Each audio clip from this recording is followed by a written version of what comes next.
ምልክታ የምትባል ቦታ ላይ በዋናነት ሲሆን ይሄ አሰም የሚባል ቦታ ላይ ደንጊያ ኪዳነ ምሕረት የሚባል ቦታ ላይ እና ከኮሶበር ከተማ ዘው ጥግ ላይ ሳይቀር ጠላት ተከቦ እየተመታ ይገኛል። የጠላት ሁሌም እንደተለመደው ዛሬም ቁጥር ስፍር የሌለው ጠላቱን አስደምሶ ቀሪውን በተለይ 3 መኪና የጠላት ኃይል ሬሳውን ጭኖ ተመልሷል። ቁጥሩ ያልታወቀ የጠላት ኃይል እና ቁጥሩ ያልታወቀ መሳሪያዎች ተተኳሾች ተማርከዋል። 3ኛ ክፍለ ጦር ወይም ጎጃም አገው ክፍለ ጦር ዛሬም የተለመደ ጀብዱን ፈጽሟል። አይደፈሬነቱን አይነኬነቱን ማስመስከር ችሏል ማለት ነው። በሌላ በኩል የጃዊ ወይም የ4ኛ ክፍለ ጦር ነጋሽ ብርጌድ ጠላት ከጃዊ ከተማ ተነስቶ ወደ ጃይ ማዳ የምትባል ቦታ እየተንቀሳቀሰ በነበረበት ሰዓት መንደር አንድ የሚባል ቦታ ላይ በደፈጣ በመያዝ እጅግ በርካታ የጠላት ኃይልን ሙትና ቁስለኛ አድርጎ ጠላት ያሰበውን ሳያሳካ ጃይ ማዳ ሳይደርስ መንደር አንድ ላይ ተመቶ ተመልሶ እንዲሄድ ተደርጓል ማለት ነው። የጠላት ሁሌም እንደሚያደርገው ከፋኖ ጋር መቅጠም ሲያቅተው ፋኖን ማሸነፍ አልችል ሲል የፋኖን በትር መቋቋም አልችል ሲል እንደተለመደው 4 ንጹሃንን ረሽኖ ሄዷል። ነጋሽ ብርጌድ ከጧቱ 12 ሰዓት ጀምሮ እስከ 8 ሰዓት አካባቢ ነው ውጊያ ሲያደርግ የነበረው። ለአስጨራሽ ውጊያ አድርጎ ጠላትን ያሰበው ሳሳካ እንዲመለስ ማድረግ ችሏል ማለት ነው። ሌላው የ7ኛ ወይም አዲስ አለማየሁ ክፍለ ጦር ጠላት ከየጁቢ ወጥቶ ወደ ኮርክ የምትባል ቦታ የተንቀሳቀሰ በነበረበት ሰዓት ሰባች የሚባል ቦታ ላይ የዳ ወንዝ ላይ በተመሳሳይ ገብርኤል አካባቢ 3 ቦታ ላይ አዲስ አለማየሁ ክፍለ ጦር በውስጡ ያሉት ብርጌዶች አስተባብሮ በተለይ መብረቁ ብርጌድ፣ አብራጊት ብርጌድና ተድላጓሉ ብርጌድ እንዲሁም የክፍለ ጦር ጥምር ጦር ጥቁር አንበሳ ልዩ ኮማንዶ በጋራ በመሆን ጠላትን በመረፍረፍ ጠላት ያሰበውን ሲያሳካ ኮርክ ሳይደርስ ሙትና ቁሰኛውን ተሸክሞ ሄዷል ማለት ነው። በሌላ በኩል በላይ ዘለቀ ብርጌድ በላይ ዘለቀ ክፍለ ጦር ወይ 8ኛ ክፍለ ጦር ሶማ ብርጌድ በእናርጅና ወጋ ወረዳ ውስጥ ዱገደል የሚባል ቀበሌ ላይ ጠላት ተንቀሳቅሶ ህዝቡን ሰብስቦ ለመወየት ሙከራ እያደረገ በነበረበት ሰዓት ጀግኖቹ በላይ ዘለቀ ልጆች ሶማ ብርጌድ ዱገደል የሚባል ቀበሌ ላይ በመያዝ ጠላትን ረፍርፎ ከ15 በላይ ሙት አድርጎ 7ቱን ቁስለኛ አድርጎ መልሶ ሰዶታል ማለት ነው። በዚህ ማይደፈሮቹ የበላይ ዘለቀ ልጆች ከዚህ በፊትም ዱገደል ላይ ከአንዴም ሁለቴ ውጊያ አድርገው ያውቃሉ። ጠላት እንዳይንቀሳቀስ ማድረግ የቻሉ ጀግኖቹ የሶማ ብርጌድ ልጆች ትልቅ ጀብዱ ፈጽመዋል ማለት ነው። በሌላ በኩል የጠላት ሁሌም እንደሚያደርገው የንጹሃን እስራት፣ ወከባ፣ ግድያዎች አሉ። የንብረት መዘረፍ ውድመቶች አሉ። በዛሬው ዕለት በጎንጅ ቆለላ ወረዳ ውስጥ ደምደንጊያ የሚባል ቀበሌ ላይ ይሄ ጠላት 2 ቤቶችን አቃጥሏል። የ5 ግለሰቦችን ቤት ቁልፍ ሰብሮ በመግባት ሙሉ ዕቃቸውን ጭኖ ሄዷል። 2 የልብስ መኪና ወይም የልብስ መስሪያ ማሽኖችን ጭኖ ሄዷል። ሌላው በጎዛምን ወረዳ ውስጥ ፎቀል የሚባል ቦታ ላይ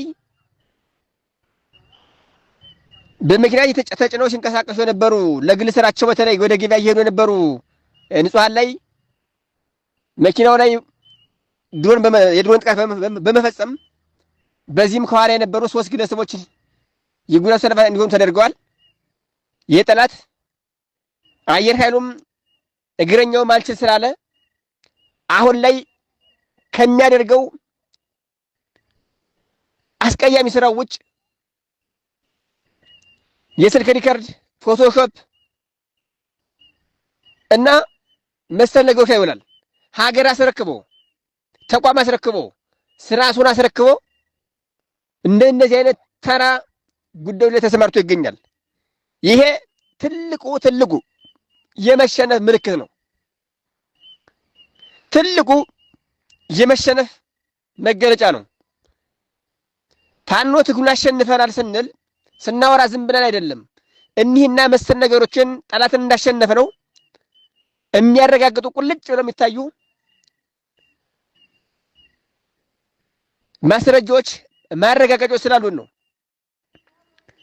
ስለዚህ በፎቶሾፕ በስልክ ሪከርድ እና በመሰል ነገሮች የሚቆም ትግል የለም። አየር ኃይል ባንኩም ታንኩም ያለው እግረኛ ሰራዊት ቁጥር ስፍር የሌለው እያመጣ አልችል ሲል እንዴት በቅንብር ትግል አሸንፋለሁ ብሎ ይሞክራል። በእርግጥ የእነ አብይ አህመድ ስርዓት ነውር ምን እንደሆነ ማያቅ የቂሮች ስብስብ ስለሆነ የደንቆሮች ስብስብ ስለሆነ ከዚህም በላይ ቢያደርጉ አይገርምም።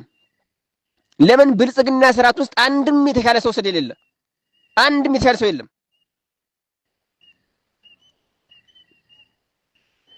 የሚያመጡት ሰራዊት የሚያሸንፍ ሳይሆን የሚሸነፍ፣ የሚገድል ሳይሆን የሚገደል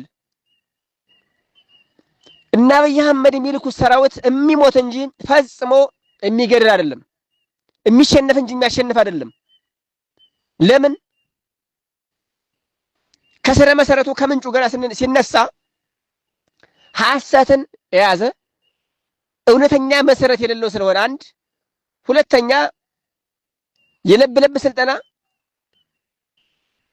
የ45 ቀንና የ3 ወር ስልጠና ሰልጥኖ ይመጣል። እዚህ ሲደርስ አይደለም የፋኖን አቅም ቀርቶ ምንም ያልሆነ የተራ ስብስብ የወንበዴ ስብስብ ስለሆነ ይሸነፋል ማለት ነው።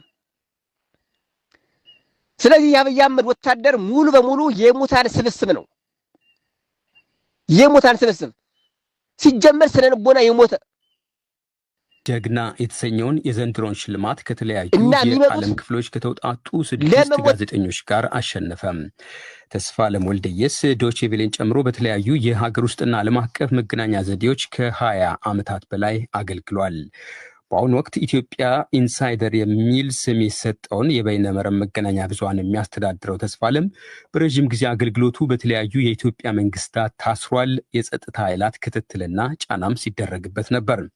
የዓለም የፕሬስ ተቋምና የዓለም የሚዲያ ደጋፊ IPS-IMS ዘንድሮ ከሸለሟቸው ጋዜጠኞች ተስፋለም ብቸኛው አፍሪካዊ ጋዜጠኛ ነው። ከተስፋለም ጋር ከጆርጂያ፣ ከዩናይትድ ስቴትስ፣ ከፍልስጤም፣ ከፔሩ፣ ከሆንግ ኮንግ እና ከዩክሬን የተመረጡ 6 ጋዜጠኞችም ተሸልሟል።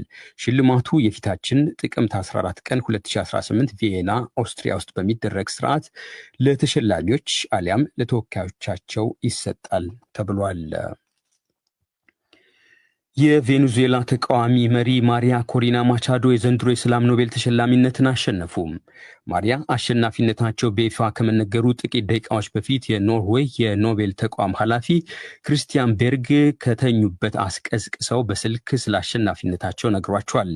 የኖቤል ሽልማት ተቋሙ ኃላፊ በይፋ ከሚነገረው የሽልማት ንግግር ጠቅሰውም በስልክ ለማሪያ የሚከተለውን አንብበውላቸዋል። החטופים כולם ישובו אלינו ታጋቾች በአጠቃላይ ወደኛ ይመለሳሉ። በእግዚአብሔር ረዳትነት ሁሉንም በቀጣዮቹ ቀናት እናመጣቸዋለን። በመመለሳቸው የሚገኘው ታላቅ ደስታ እንዳለ ሆኖ የአካልና የአእምሮ You are receiving the prize for, and here I quote directly from the announcement. የተሸለሙት ይፋ ከሚደረገው መግለጫ ላይ ከተጻፈው በቀጥታ ባጭሩ ልጠቅስልዎት እሻለሁ። መግለጫው እንደሚለው የተሸለሙት ለቬኔዙዌላ ሕዝቦች ዲሞክራሲያዊ መብቶችን በማስተዋወቅ ያለሰለሰ ጥረት በማድረገው ነው። ብሎም ከአምባገነናዊ ወደ ዲሞክራሲያዊ ስርዓት ፍትሃዊና ሰላማዊ ሽግግር እንዲደረግ በመታገለው ነው። From dictatorship to democracy. የኖርዌዩ የኖቤል ሸላሚ ኮሚቴ እንዳሳወቀው የ58 ዓመቷ ፖለቲከኛ ለታላቁ ሽልማት የበቁት እጅግ ጨካኝ በሆነው መንግስት አንጻር የአንድነት አብነት በመሆናቸው ነው። በቬኔዙዌላ የብረት ንግድ ከከበረ ቤተሰብ የሚወለዱት ማቻዶ በሙያቸው የኢንዱስትሪ መሐንዲስ ናቸው። ማቻዶ ፖለቲካውን የተቀየጡት የቀድሞ የቬኔዙዌላ ፕሬዝዳንት የሁጎ ሻቬዝ ሶሻሊስታዊ መንግስት የአባታቸውን ሀብት በከፊል በመውረሱ ነበር። ማቻዶ አምና ቬኔዙዌላ ውስጥ በተደረገው ፕሬዝዳንታዊ ምርጫ ከፕሬዝዳንት ኒኮላስ ማዱሮ ጋር ለመወዳደር ሞክረው ከተከለከለ ወዲህ የሚኖሩበት በድብቅ ስፍራ ነው። ይህ ከቦን ከተማ የራይን ወንዝ አቅራቢያ የሚያሰራጨው የዶቼ ቬሌ ሬዲዮ ዜና ነው። የፕሬዝዳንት ዶናልድ ትራምፕ አስተዳደር የኖርዌዩ የኖቤል ኮሚቴ ዘንድሮ የሰላም ኖቤል ተሸላሚነትን ዛሬ ለቬኔዙዌላ ተቃዋሚ መሪ ማሪያ ኮሪና ማቻዶ ከሰጠ በኋላ ብርቱ ትችት ሰነዘረ። ትራምፕ ከኖቤል ሽልማት ውጪ መደረጋቸውንም ፖለቲካን ከሰላም ያስቀደመ ብሎታል። የዩናይትድ ስቴትስ መንግስት መቀመጫ ዋይት ሃውስ የተግባቦት ኃላፊ ስቴቨን ቾንግ ተቃውሟቸውን በገለጡበት ኤክስ የማህበራዊ መገናኛ አውታራቸው የኖቤል ኮሚቴው ፖለቲካን ከሰላም በላይ ማስቀመጣቸውን አረጋግጧል ሲሉ ጽፏል። በርካታ ግጭቶችን አስወግጃለሁ ያሉት ዶናልድ ትራምፕ ለሁለተኛ የስልጣን ዘመን ወደ ዋይት ሃውስ ከተመለሱ በኋላ የኖቤል ሽልማት እንደሚገባቸው በተደጋጋሚ ሲገልጡ ነበር። የጋዛ ተኩስ አቁም እንዲደረግ ማስቻላቸውን በተመለከተም ካስቆሟቸው ጦርነቶች መካከል 8ኛው መሆኑን የኖቤል ሽልማት ከመሰጠቱ አንድ ቀን ቀደም ብሎ በዋዜማው ሲናገሩ ነበር። ይህ በእንዲህ እንዳለም የሩሲያው ፕሬዝዳንት ቭላዲሚር ፑቲን ስለ ዛሬው የኖቤል ሰላም አሸናፊነት ሲገልጡ ፕሬዝዳንት ዶናልድ ትራምፕ ለሰላም ብዙ ለፍቷል ማለታቸውን ሮይተርስ የዜና ምንጭ ዘግቧል። እንደ አብነትም የመካከለኛው ምስራቅ